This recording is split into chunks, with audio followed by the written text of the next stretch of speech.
My name is Jillian Perrick, and I'm a lover of all things orange chocolate. Think One Tree Hill is way better than the OC. And as a person who stutters, I hope to one day inspire women with invisible disabilities to overcome their limiting beliefs and start the business of their dreams, just like I did. I'm a mindset coach specializing in imposter syndrome, helping women beat their inner imposter using neurolinguistic programming, hypnosis, and time techniques. And this is the From Imposter to Empowered podcast.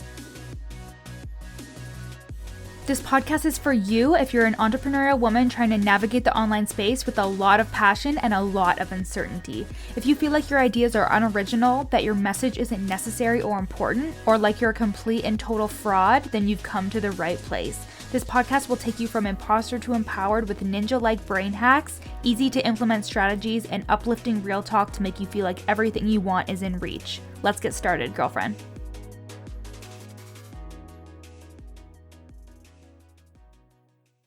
Hey everybody, welcome back to the From Imposter to Empowered podcast. So today is January 2nd. I'm recording some more podcast episodes for you guys for this month.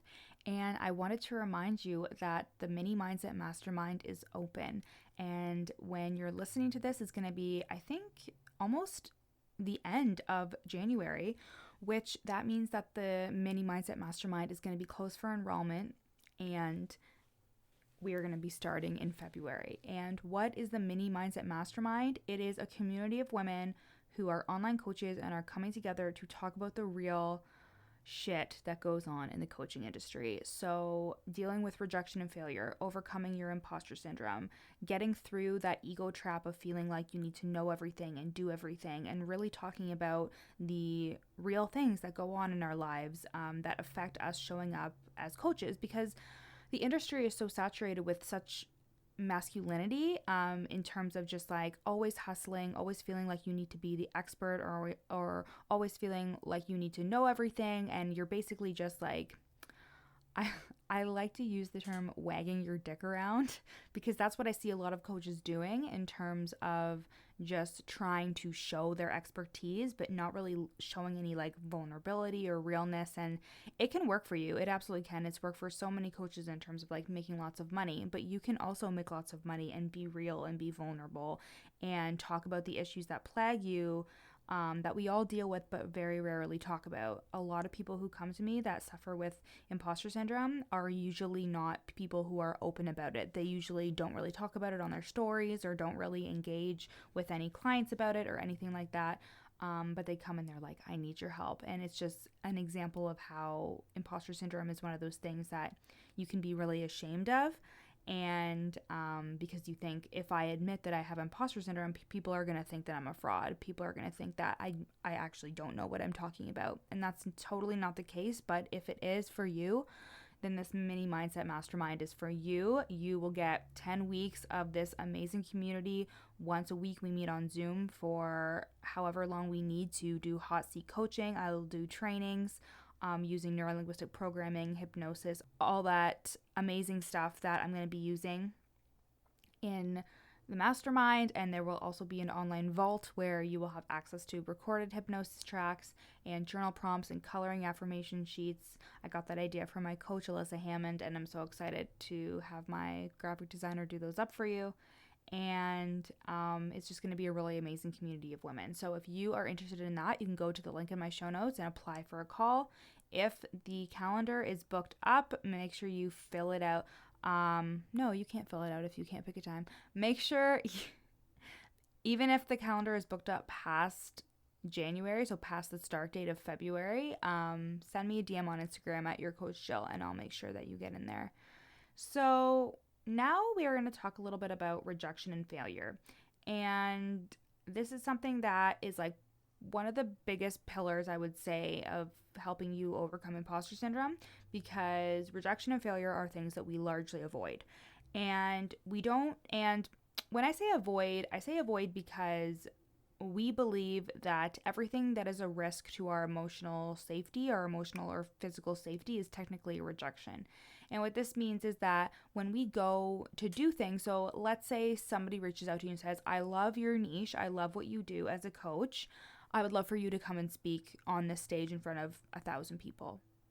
You might reject yourself immediately and think, I'm not qualified enough to do that, I shouldn't do that, because your brain is actually going into fight or flight. Your brain's going into that survival mode of, oh my God, you are going to risk being rejected, and you're going to risk failing, and you're going to risk being outed by everybody that is going to be at this speaking event. And we can't have that. We can't have you do that, because if you do that, but then your brain kind of shuts down at that point. You don't really know what you're actually avoiding. You just know that it's scary, you're fearful, you're not going to do it. And the reason why we're afraid to do anything, it's not because we're afraid of what other people will think. It's not because we're actually afraid of the actual failure. We're afraid of our emotions behind what that failure will mean to us. So we are afraid to do a speech in front of 1,000 people, not because of what other people think about us, but how we will feel when we know what other people think about us. And this was something that I largely relate to in terms of my speech impediment.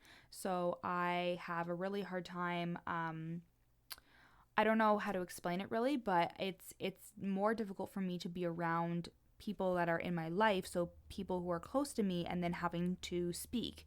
Like speak up, like introduce myself, do a speech, like any of the things where I would be like put on the spot, because I'm afraid of the feelings that I'll have if I know that like a family member is embarrassed of me or a friend's embarrassed of me, even though that's not the case.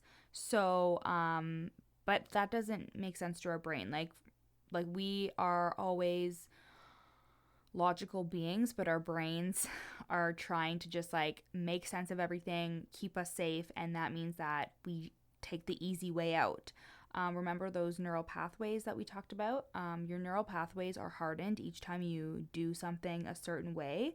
So your brain wants to take the easy way out for basically everything that you're doing. It's harder to make different habits because your brain is used to taking a certain route, and it doesn't want to work any harder than it has to be.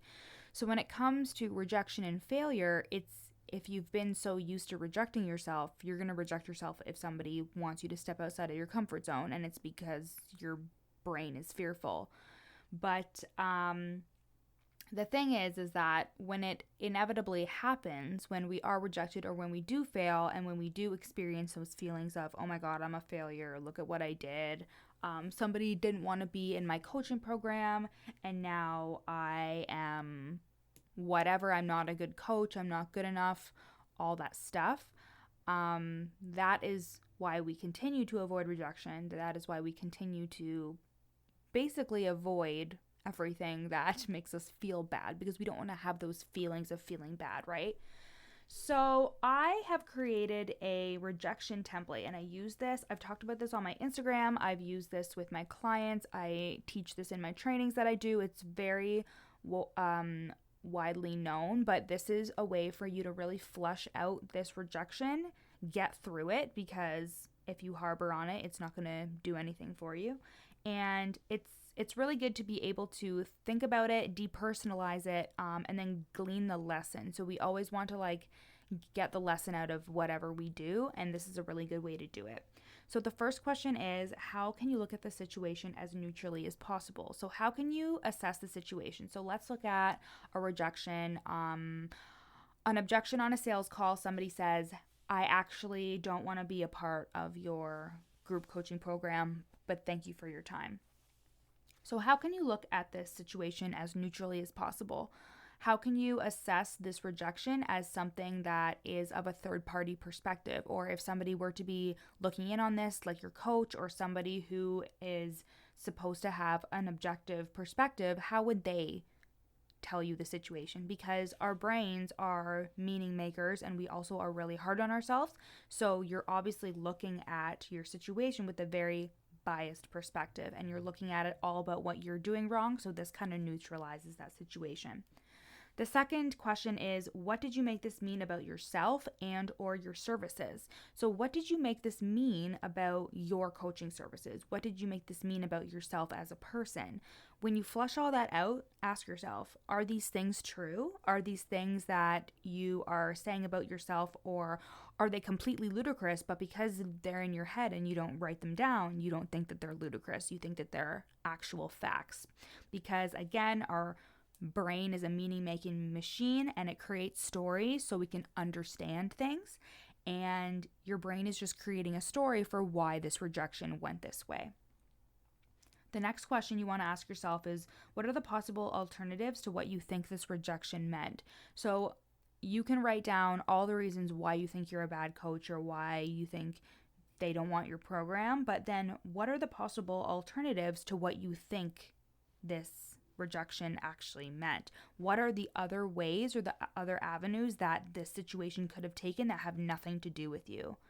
When you do this, you're kind of teaching your brain that there are other perspectives and other ways to look at things rather than just your biased perspective.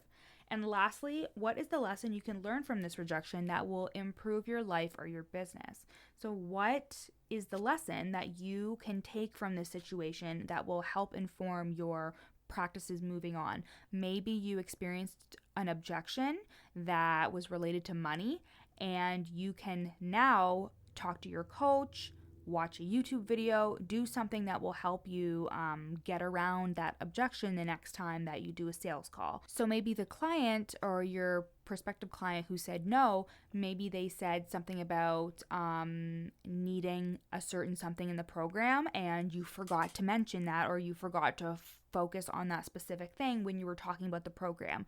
Everything is a learning experience, and if you look at it that way, you actually are able to get the lesson out of everything and realize that things are happening for you, not against you. So again, that is what is the lesson you can learn from this rejection that will improve your life and your business. And there's always something that you can learn going forward after a rejection or a failure. So those are my 4 questions for the rejection templates, and they are, again, how can you look at the situation as neutrally as possible? What did you make this mean about yourself and your services and/or your services, and is this true? What are the possible alternatives to what you think this rejection meant? And what is the lesson you can learn from this rejection that will improve your life and your business?